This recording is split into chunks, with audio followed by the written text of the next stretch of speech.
બેટા અનુરાધા, અત્યારે તું ફ્રી છો અને તારે રજા છે તો મને જરા ઉપરનો રૂમ એક સાફ કરાવી દે ને, માયાબેને તેની દીકરીને કહ્યું.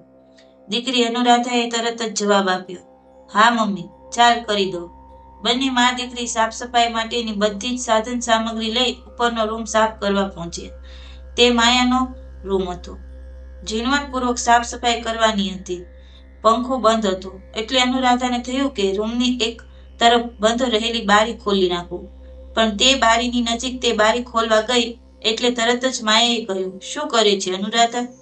અનુરાધા બોલી, મમ્મી, ગરમી લાગે છે એટલે બારી ખોલું તો જરા હવા આવે. મમ્મી બોલી, ના બેટા, કઈ ગરમી નથી, તું બસ આ બધું ફટાફટ નીચે ઉતારવા માંડ, પછી પંખો કરી નાખ. અનુરાધા માની મદદ કરવા લાગી. પછી ફર્નિચર અને બંધ વસ્તુઓ સાફ કરી. એમાં બારી પાસે લટકતા પાંજરામાંથી પોપટ બોલા બોલ કરીને પરેશાન કરવા લાગ્યો. એનાથી માયા કંટાળી અને કહ્યું, બેટા અનુરાધા, આને નીચેના રૂમમાં મૂકી આવ. અનુરાધા બોલી, પણ મમ્મી, આટલું માથું પકવે છે તો એને કેમ રાખ્યો છે? મમ્મી બોલી, બેટા એ તારા પપ્પાનો શોખ છે એટલે. અનુરાધા બોલી, આમ તો એક પંખીને પાંજરે પૂરી શું આનંદ મળે, આ તે વળી કેવો શોખ? મમ્મી બોલી, અનુરાધા તું તારા સવાલો બંધ કરીને મદદ કર. એમ કહીને માએ દીકરીનું મોં બંધ કરાવ્યું. બધું થયા પછી તે ફરી પાછી તે બંધ બારી પાસે ગઈ એટલે તેની મમ્મીએ બારીને ખોલ્યા વગર અંદરથી જ લૂછીને સફાઈ કરવા કહ્યું અને અનુરાધાને બારી ખોલતા રોકી. અનુરાધાએ એ બારી તારે ખોલવાની નથી. અનુરાધા બોલી, પણ કેમ? માં બોલી, બસ બેટા, પપ્પાએ અને બાએ એ બારી ખોલવાની ના જ કહે છે. અનુરાધા બોલી, પણ શા માટે? મમ્મી બોલી, એ તો ખબર નથી. અનુરાધા બોલી, મમ્મી, તે ક્યારેય પૂછ્યું નહીં? તને જાણવાનું મન ન થયું કે શા માટે તેઓ ના પાડે છે અને તે આ બારી ખોલી જ નથી? મમ્મી બોલી, ના બેટા અનુરાધા, એમાં આટલા બધા સવાલ શું કરવાના? કંઈક હશે તો જ ના કહ્યું હોય ને. બધી વાતમાં પૂછપૂછ કરવું જરૂરી છે? અનુરાધા બોલી, સારું. એમ કહીને અનુરાધા દૂર ખસી ગઈ.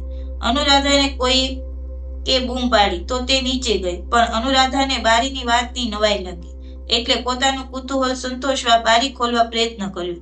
ઘણા વર્ષોથી બંધ આ બારી જામ થઈ ગઈ. અનુરાધાએ મથામણ કરી બારી ખોલી. ધડ દઈને બારી ખુલતા મોટો અવાજ થયો. મોટા અવાજ થતા તેની મમ્મી ઉપર આવી. બારી ખુલી જોઈને તે બોલી, અનુરાધા, તને ના કહી હતી ને?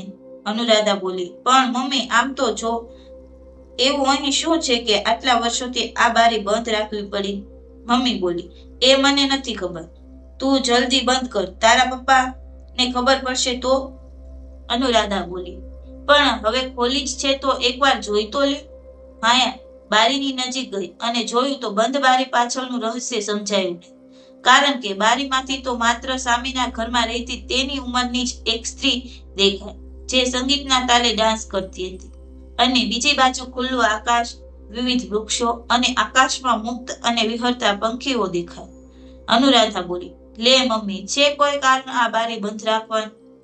થોડી વાર પછી વિચારીને માયાને એક કારણ સમજાયું હોય તેમ બોલી, હા બેટા, હવે મને સમજાયું છે એક કારણ. પાંજરાના પોપટને વિહરતા પંખીને જોઈ આકાશમાં ઉડવાનું મન થાય તો? અનુરાધા બોલી, તો ઉડી જાય, એમાં શું? મમ્મી બોલી, બેટા એ પપ્પાને પોસાય નહીં, એને આ પાંજરાનો પોપટ બહુ પ્રિય છે, સમજી?